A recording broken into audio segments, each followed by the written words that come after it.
ଲଜକୁରା ଓସିପିଏମସିଏଲ୍ର ଠିକା କମ୍ପାନୀ ବିରୁଦ୍ଧରେ ଚାଲିଥିବା ଅମରଣ ଅନଶନ ଓ ଆନ୍ଦୋଳନକୁ 6 ଦିନ ପୂରିଛି।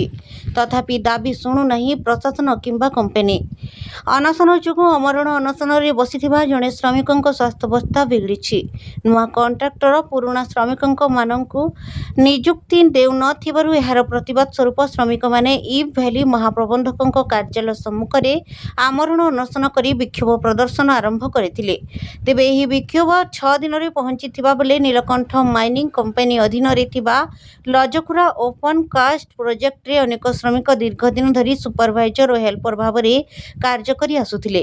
ହେଲେ ଉକ୍ତ କମ୍ପାନୀର ଟେଣ୍ଡର ଅବଧି ଶେଷ ହେବା ପରେ ଗଣପତି ମାଇନିଂ କମ୍ପାନୀ ଏହି କାର୍ଯ୍ୟଭାର ଗ୍ରହଣ କରିଥିଲା। ପରେ ଏହାକୁ ବିଏଲ୍ଏ କମ୍ପାନୀକୁ ଏକ ପେଟି କଣ୍ଟ୍ରାକ୍ଟ ଭିତ୍ତିରେ ହସ୍ତାନ୍ତର କରିଥିଲା।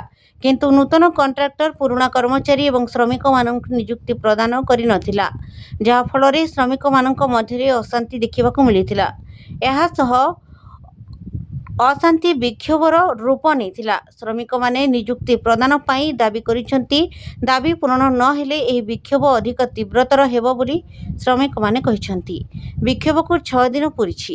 ଜଣେ ଶ୍ରମିକଙ୍କ ସ୍ୱାସ୍ଥ୍ୟାବସ୍ଥା ମଧ୍ୟ ବିଗିଡ଼ିବାରେ ଲାଗିଛି। କିନ୍ତୁ ବର୍ତ୍ତମାନ ପର୍ଯ୍ୟନ୍ତ ପ୍ରଶାସନ କିମ୍ବା କମ୍ପାନୀ ପକ୍ଷରୁ କୌଣସି ଦେଖାଦର୍ଶନ ନଥିବା ଜଣାପଡ଼ିଛି।